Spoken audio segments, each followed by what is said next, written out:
Hello. I'm up at 2 o'clock in the morning. I had a dream. Um, and I laid there for a minute before I realized what the dream was about. So I laid there not understanding because the dream was not really, it just showed me a priest standing next to a child. And I laid there for a second, misinterpreting what that meant.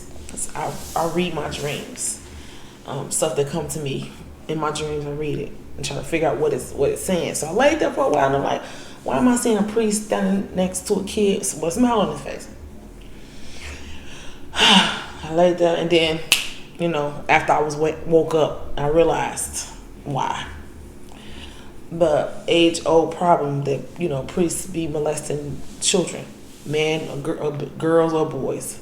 I'm not gonna just say priests just molest boys because I don't really know about priesthood. I don't know if girls be around priests too, so it's possible. I did my live, but it didn't go through for whatever reason, so I'm gonna rush through this because my computer is on a low battery and it's overheating. So I know it's probably hard for you to listen to me, priest, land, church people, all of you in America, because you may not look at me as a child of God, far as I'm living my life according to how He want me to live. I backslide, I fail, I mess up, I curse in my head sometimes. Sometimes if I get mad enough, something might slip out of my mouth depending on how angry I get. It might slip out of my mouth. I've learned in my journey, ain't no person that served God is perfect. Nobody. When I was younger, I used to look down on. I'm going off the subject. You might not look at me and feel like I serve God because I listen to secular music. I watch comedy that's cursing.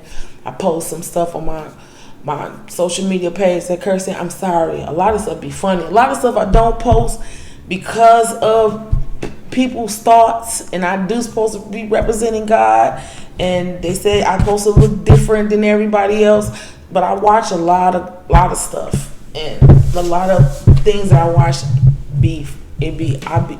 I be dying laughing, but I do live my life according to how God wants me to live it, far as I know, because this journey is not easy because God is a very intelligent being. It is not an easy journey to navigate how God wants you to be and how He wants you to live. He is not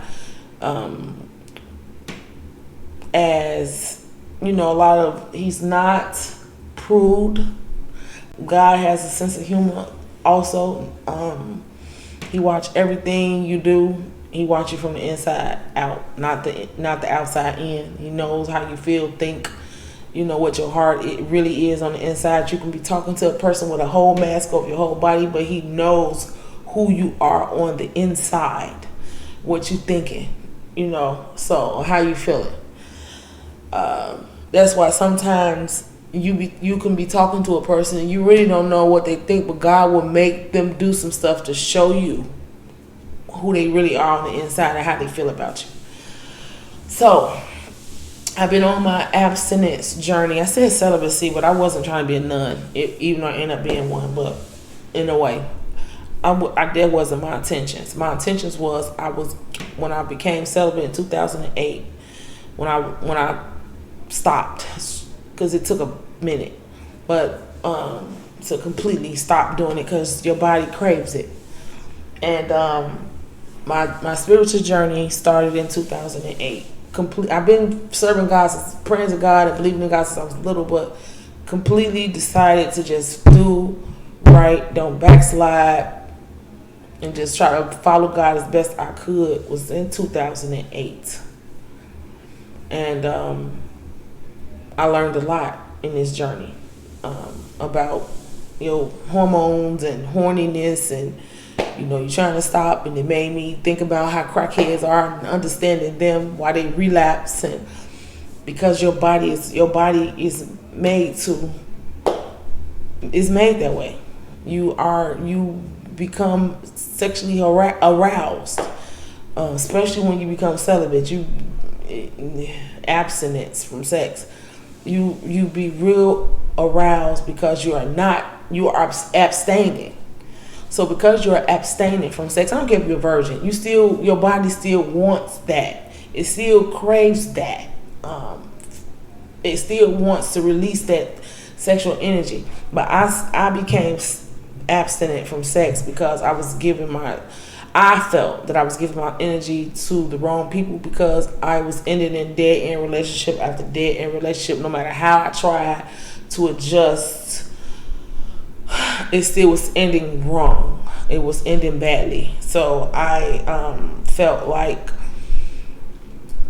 I needed to chin check myself and say it was me. That reason why my relationships was ending, and why I was being cheated on, no matter how good I was to the individual. So I looked at myself and I decided to abstain from sex because of that alone. I felt like the relationships, I was end up being hurt. Even if I didn't express how I was feeling, I still end up being hurt in the end. Disappointed. More disappointed than hurt, because I didn't cry. I was more disappointed and disgusted of like I wasted my time, and I abstained. That's why. And in my journey of abstaining from sex, I realized how your body craves it no matter what. You can try not to be intimate for 3 days. Let's say your body is craving it, not your mind. Your body is craving it. Your sexual organs is craving that release. And that's why they say the flesh is weak, but they don't explain that. But your body is craving this release. And you 3-4 days, you're not trying, I'm not gonna touch it, because in your mind, sex, when you first start, sex is dirty. When you first start your spiritual journey, you look at it as being bad. These urges are bad or not. You're looking at it as these urges is bad, and you abstain. And for 3-4 days, your body is still craving it, not your mind. So your body is craving it. So now your mind is trying to figure out how to solve this issue that your body is having. Your body is having an issue that's affecting you in your sleep, while you work, everything. You're abstaining from sex, and your body is trying to figure out a solution to fix it. If you are not equipped to understand what your brain does and how your brain is trying to solve this issue, because it's thinking is going through a problem. Your brain think that your body is having a crisis. So your brain is trying to figure it out, and then you got demonic energy that's suggesting things to you to try to solve it. Don't do that, because it's like you fasting in a way. Like when you fast from food, when you abstain from sex, it's the same thing. And your body is trying to solve it, and demonic energy is trying to stop you from abstaining from sex. And it made me realize the more you do not have sex, the more depraved you can become if you don't know that it is actually a spiritual realm outside of you, and it's an actual being that's suggesting these things to you to do. If you're not aware of the spiritual realm. So because you're not aware of the spiritual realm, and your body is craving for this, you start becoming perverted, or your thoughts start becoming perverted. Your body is craving for it. I can tell you, I was really sexually bothered once, and I was out working, and it was months, maybe a couple of years since I did something. I was really craving an intimate touch by men, and I was out in public, and I saw men. It's like I just saw men everywhere, and I just wanted to just go and just grab one and say, "Hey, come satisfy this urge." So as I was in my car thinking this, like, dang, well, that thought popped in my head. I'm like, dang, I analyzed myself, like, Jesus, really? You that desperate enough to go and do that? My brain was talking to us, and I need to release. So I learned a lot because of me being abstinent.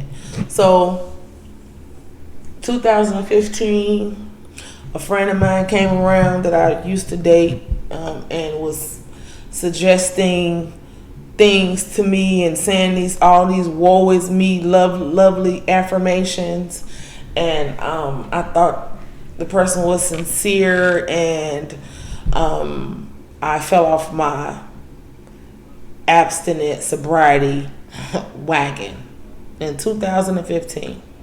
Once I realized that he was taking me somewhere I didn't want to go in that relationship, and that how my body was craving it, and I just talked myself into that I was doing the right thing, blah blah blah. I abstained from sexual feelings again. I didn't go all these years to be abstinent, to fall back into the trap of just going back out here being intimate with people. Maybe I was supposed to go down that journey. Maybe, in a way God was telling me that that I should have walked away from that relationship and continued dating, but I didn't.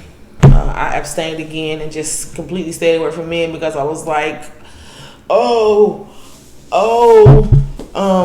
it's just not right for me. It's just not something I want to do anymore. It's just forget love, blah, blah, blah.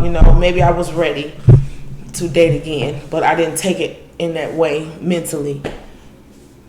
You live and you learn, but I just thought I wasn't ready at that time to be intimate with anybody or even date, but that was wrong. I think that was a path I should have kept going down because I was more aware and okay to date again, but I didn't. So I'm 3 years in again of abstaining. I don't think I'm still not ready to be in a relationship with nobody, unless the person is coming correct. But I'm all off subject. Just give you a little brief knowledge of my abstinence and how long I've been abstinent, and that I fell off my abstinent sobriety wagon because of your body have a need. Your body wants it. Your body feels the need to release that energy, not just your mind. Your mind is just realizing you having a crisis. It's like your stomach, it's like you hungry, and you sitting around and you hungry all the time. So your body trying to figure out a way to eat. Even you at work and you hungry, and all your brain is doing is talking about the food that you need to be putting in your stomach while you working, because your stomach, you are completely hungry. You haven't ate in about 8 hours, so your brain is trying to figure out, where can I get some food? How can I we need to eat. You start picturing food, like, look, listen, you need to go eat. So that's what your body does when you are abstaining from sex, and your body wants to release that sexual energy. It's trying to find out how to solve this problem that your body is having. That's what the brain does. It solves problems that your body is having, or that you are having in life. It's trying to figure stuff out. So if you are abstaining from sex, I'm not telling you to go out here and just go and bounce from sex to sex, person to person, because that is also a sin. I'm not saying fornication. Fornication is a sin. But I'm saying, because you're abstaining, you decide to go on a vow of celibacy forever. Now your body is craving it, but now your body is trying to and your body is in a crisis. That's what your body think like. It's an emergency. You have a need. Let me figure out how to solve this problem so you can get this need. So because you are a priest and you are around these little boys and you may be homosexual or not, just like men that go in prison who are not gay, but they go to prison for something, they end up messing with some man in there because they body trying to find a way to satisfy that urge and that need that it has. They go in there straight, come out gay, and that's facts. Some of them go in there gay, but some of them go in there completely heterosexual, and you just serve 15, 20, 30 years, your body need that release, and you end up in there having sex with a man. That's the same thing as when you a priest and you abstain from sex and you around children and you looking at this little kid and you touching the little kid and you ain't been touched in years. So you got this kid on your lap and the kid brushing you, the kid grabbing your leg, the kid grabbing your hand, and you ain't been touched in years. Your brain started thinking depraved thoughts about that child, and you end up doing something you would have never done if you was married with a significant other. But because your body is, I haven't done none of that. So don't think because I have this this education on it that I've done it. I'm telling you this because I've abstained from sex, and I have had sexual thoughts about just going and just picking somebody out of the crowd and saying, here, come holler at me. Not a child, a grown man. You know, the kid can do nothing for me, actually. I don't understand why people do it, but a kid couldn't do nothing for me. A child couldn't do nothing for me. I'm saying, and I used to watch videos of things that I wouldn't have watched. Yes. And I'm like, why am I watching this? Because it disgusts me. So in my journey, it taught me, because I analyze myself all the time, and I'm kind of a perfectionist, not as much as I used to be, and I analyze everything, every thought, everything that comes to my mind. I always analyze it. And before I became celibate, I was driving years and years ago, and something said, yank your wheel over this cliff. What? And I'm thinking, why would I do that? Why would I do that? So in my lifetime, I pays attention to my thought patterns and what suggestions come in my head and things that I wouldn't normally do. And I would talk to myself within myself like I am not. That's why I tell people, when you have negative thoughts, place positive thoughts in there. Sometimes it can be hard because I know, because I do it too. But back to the subject. Don't get it twisted and think because I'm telling you this is I did something perverted. I don't. I just realized being in my celibacy how my body wanted it. That's why they say the flesh is weak, because your flesh is weak, but it's not really weak. Your body wants that release, and your body is craving for it. So your mind is trying to solve it. You ain't been touched in years, and you round here allowing and little children touching your hand. They touching your leg. They playing with you. Kids are very touchy, and your brain said, "Oh, I can do it here." You know, ain't nobody gonna know. But you messing up this little innocent child that trusts you. You done did something. This baby trusts you. Now you doing something to this kid that will damage them for the rest of their life, and they will no longer trust no one that comes around them. They looking at everybody as a potential danger or threat. You are damaging children because you are sexually depriving yourself. Now, I'm not saying go out here and have sex with as many people as you can, because God did not He made man and woman, not man and woman, woman. A train of women coming to him. He didn't do that. Or a woman, and a train of men. He didn't. No, that's why you have sex with all these people, and your heart becomes harder and harder and harder and colder and colder and colder, because you have all these soul ties. All these soul ties inside you. That's a whole nother subject too. But you have all these soul ties, and that's why your heart be hardened. And you think the way you think about people. You know, people become options to you. Not just this is the love of your life. So I'm not saying because priest and nuns. I'm not saying go out here and go and have sex with multiple people. I'm explaining to you why it's happening to you. Why, when that person touch you, your flesh ain't been touched, and your flesh is craving a hug. Your flesh is craving a kiss. Your flesh is craving an intimate encounter. So you're around these people and you haven't had those feelings. You haven't been touched in a long time, and these children touching you, or the nuns and priests touching you, and y'all are in the church having multiple sexual partners in the church, and then going and beating yourself and asking God to forgive you, and you're doing it again and again and again, because you are sexually depriving yourself, and your flesh wants it, and you're being touched by people, and you craving that. So your mind trying to solve it, and your mind telling you, hey, that felt good, you need to feel that again, so forth and so on. I have not done it. I've experienced the fact that I haven't been touched and how it made me feel. Wouldn't say I'm completely in control of my urges, because I'm not, because your body craves it. But God has a way of working on you if you are mentally aware of your thoughts and mentally aware of everything. I watched crackheads my whole life relapse, stories about it. Watch how, they sell their kids clothes, and they just sell everything that comes in their life and damage their children. That's a whole nother subject.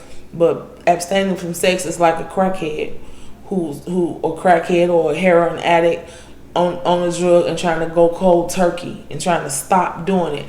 And they are craving that drug, and they relapse over and over and over again, because they are not mentally capable of abstaining from the drug. If you start fasting help you a lot. Fasting helps you have willpower. Fasting really does. I'm gonna be all the way honest. Fasting helps you learn willpower from a lot of different things. I didn't know that. I wish I'd have known that when I was younger. But fasting really helps. So if you're a drug addict and you're trying to completely stop, I would try fasting from food too. Do two things, not one. Fast from food as well as the drug. Now I'm gonna have to get off because my computer gonna down on me.